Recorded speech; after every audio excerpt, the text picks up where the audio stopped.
I thought you were an apex predator who would go to events and like a great white shark, you would hunt. And then that's how you'd get your stories and then you go and write them up. And actually, that's such an unfair way to describe you. I kind of feel ultimately my journalism career, at the beginning, I didn't really know how it was, how I fitted in because I'm a normal person and I'm not from a family background. You know, we lived really normally. We didn't really have that much money. We had enough, but we weren't an affluent family or, you know, we all know people that have got into the job because of their parents or, you know, the Nepo thing. It's, there's a lot of people that can get in very easily, but I'm pretty normal. I had to work. And also I was pretty shit writing wise at the beginning. You know, Piers got me in there when I'd failed half of my journalism exams.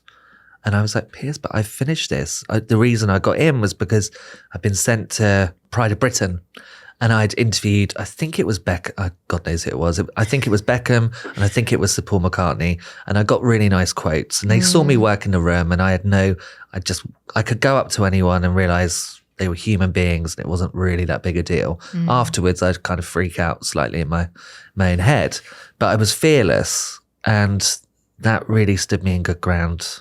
Did Piers ever explain to you why he gave you the job? Because it was a big job.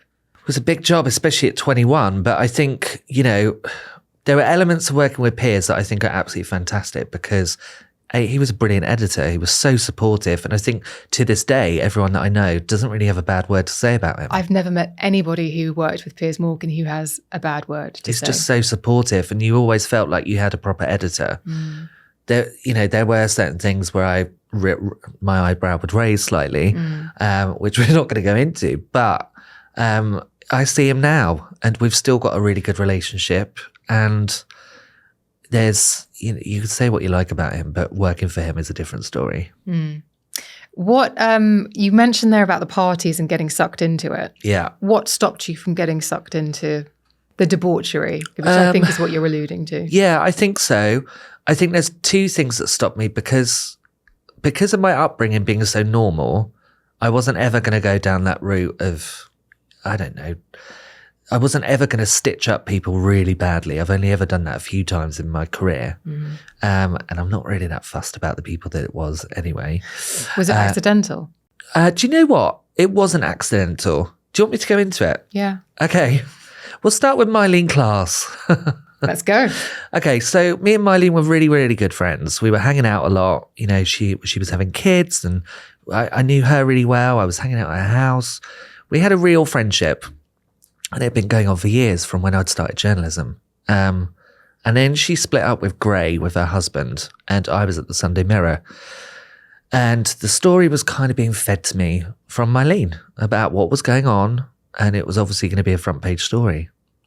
And that was obviously good because at that time it was about sales and it was going to be the front page. So pleased as punch. And then legally, the lawyer, just as we were going to print, said, okay, have you been to Grave for the right of reply? Because it was just when you had to start really enforcing your right of reply into your stories. And I was like, oh no, not yet. I had his number, obviously, because we were all friends.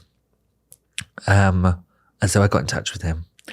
And he picked up the phone and he kind of went, this is just like, you're obviously writing what Myleene wants. And I was like, well, that's not what I'm doing. I'm coming to you because I need to balance this out and work out where we are. He gave me a quote, which obviously went against what she'd said. And then I got in touch with her PR, who kind of thought was a friend, but I'm not so sure. And he's just said, she's never going to speak to you again. I can't believe that you've done this. You know, her agent at the time called me a C word down the phone afterwards. Wow. And she's never spoken to me since. And I thought that was kind of weird because I thought that we were mates. You know, she'd given me some artwork. We'd been shopping together. I'd introduced her to different people. You know, we were proper mates. And I really struggled with that for quite a long time because I kind of went, I don't know, it just made me feel like shit, basically. I ended up auctioning the artwork that she gave me actually for a kids' cancer charity because I couldn't bear to look at it anymore. So look, at least that's helped out some kids. Yeah, it really hurt though. It hurt. Yeah, it really hurt. It really did.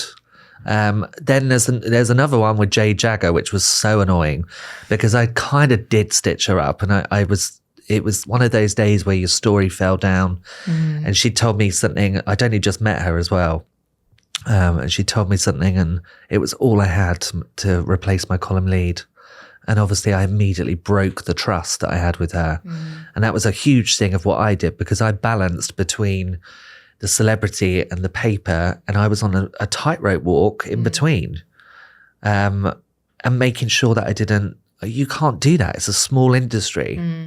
And in those days, there weren't a million people, were there? It was a much smaller celebrity world. It was like we saw the same people every night when we were on those red carpets. Absolutely. I'd see you like 4 times a week. We'd be like, hi, here again.